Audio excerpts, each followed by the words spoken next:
Selfish Game szériának a következő darabja, a Cheesecake Pale Ale, egy kicsi eperrel. Ő úgy kezdődött, hogy tavaly a volt vezető sörfőzőnk előtt hozott egy nagyon-nagyon finom kanadai Cheesecake Pale Ale-t, és ez nekünk annyira tetszett, hogy így beültette a bogarat a fülünkbe, hogy nekünk is kéne egy ilyet csinálni. A sör alapja egy tradicionális amerikai sajttorta, és mivel amerikai, ezért az amerikai kollégánkhoz fordultunk segítségért. Hi, my name is Nathan. I'm the export sales manager here for Horizont Brewing Company. So when I was approached about this project, I knew exactly who I wanted to make the crackers. We can't actually buy the crackers here in Hungary, and so we needed to find a bakery. Now, my wife's godmother and aunt is a baker. She's owned the bakery since 2005, and she made our wedding cake. The crackers themselves are made with wheat flour, butter, vanilla, and cinnamon. It is important to have those ingredients in the cracker because it is such an integral part of the way cheesecake is made. Így megvolt a Cheesecake Pale Ale alap, most már csak gondoltuk, hogy hát mindenki áfonyával csinálja, az, aki mindenkinek eszébe jut, de mi úgy gondoltuk, hogy mi csavarunk rajta egy kicsit, és ezért epret fogunk hozzáadni az erjedés során.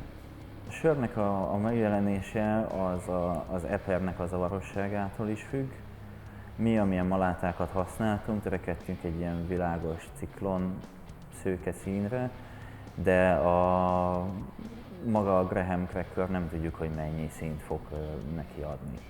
Én ezt egy ilyen desszertsörnek szánom, mint ahogy a cheesecake-et is az emberek desszertnek eszik, nem főételnek, jobb esetben. Én abszolút ilyen, hát mennyi, 12 fokon ajánlom a fogyasztását egy szép üvegpohárból, a kedvencünkből. Én is abból iszom otthon. Sziasztok, Méh Marcell vagyok, a Horizont vezető sörfőzője. Én felelek a vadonatúj receptekért, valamint én felügyelem a sörfőzőinknek a munkáját és a hidegoldali folyamatokat is. A sörfőzéssel még gimnáziumban találkoztam, amikor az egyik sörözés alkalmával az egyik haverom beállított egy általa főzött sörrel, és hát mondom csak, hogy kicsit finomabb volt, mint amit a sörözőben utána ittunk, és hát én is belefogtam, mindenki az érettségire készült, én meg otthon főztem inkább a söröket helyette.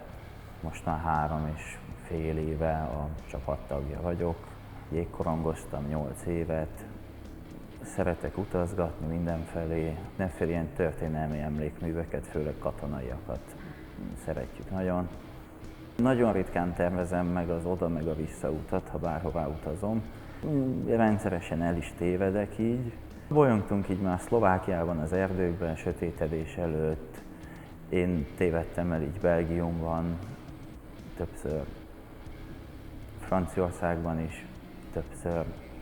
Én gyerekkorom óta szeretek főzni, én mindig is szerettem. Hál' Istennek anyukám jól főz, úgyhogy tőle nagyon sokat tanultam. És utána meg hát ilyen önképző szakkörbe mentem át. Valamiben már túl is szárnyalom őt, valamiben meg csejérem utol.